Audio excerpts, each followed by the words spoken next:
of the hour on the hour from American Information Radio. This is Dan Streeter, and at this hour, Groucho has joined brothers Gummo, Harpo, and Chico in death. Zeppo is the only one of the famous Marx Brothers comedy team still alive.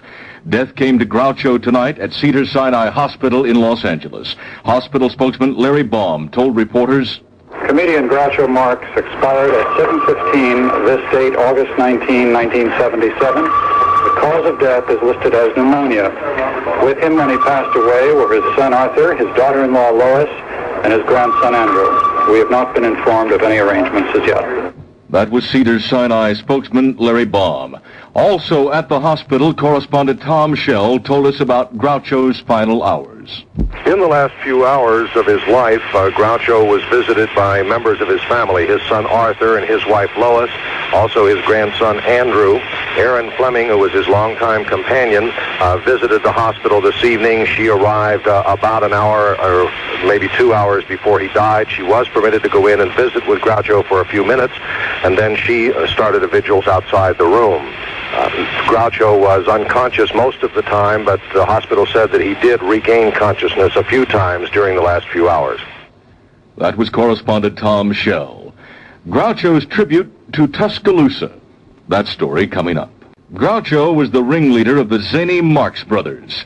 The titles of their movies reflect their brand of humor. Films such as The Coconuts, Animal Crackers, Monkey Business, Horse Feathers, Duck Soup, A Night at the Opera. The Coconuts and Animal Crackers were also hit stage shows in the 1920s. Groucho's character was unmistakable. A cigar, mustache, and bushy eyebrows, glasses, a duck-like loping strut, a lecherous leer, and the ever-present cigar. That was Groucho. And here's a sample of Groucho's humor. One morning, I shot an elephant in my pajamas. How he got in my pajamas, I don't know. Then we tried to remove the tusks, but they were embedded in so firmly that we couldn't budge them. Of course, in Alabama, the Tuscaloosa. Groucho began entertaining a new generation in the 1950s through the radio and television series of quiz shows called You Bet Your Life.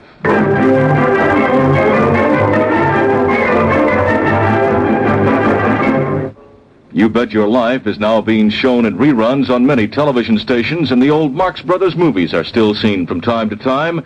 Groucho Marx, who brought laughter to millions of people through 5 decades, is dead at the age of 86.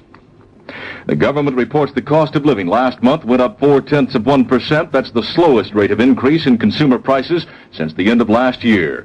A federal jury in Baltimore has gone through 9 days of deliberations now without reaching a verdict in the corruption trial of Maryland Governor Marvin Mandel. This is Information Radio News.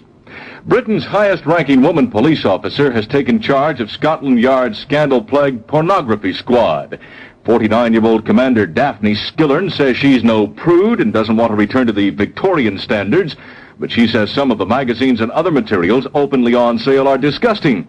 Skillern takes over the smut division of Scotland Yard following the sensational trials in which some of Britain's top police men were convicted of taking bribes from sex shop operators.